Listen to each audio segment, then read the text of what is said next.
Hi hello అండి. Welcome to my channel దాన్స్కవన్ shorts and vlogs. ఇవేంటో మీకు తెలుసా? వీటిని చిన్న ఉసిరికాయలు అంటారు.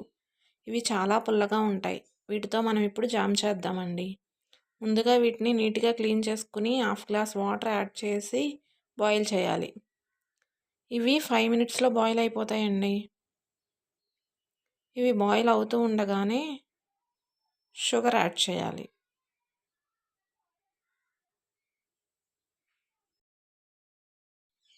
షుగర్ మొత్తం మెల్ట్ అయ్యి పాకం వచ్చే వరకు బాయిల్ చేయాలండి.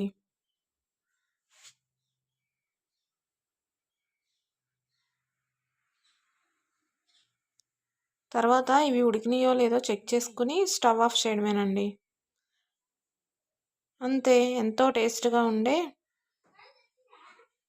ఉసిరికాయ జామ్ రెడీ అండి.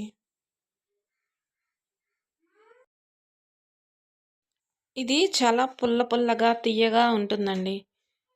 దీనిని మేము మా చిన్నప్పుడు చేసుకునే వాళ్ళమండి. Okay, thanks for watching.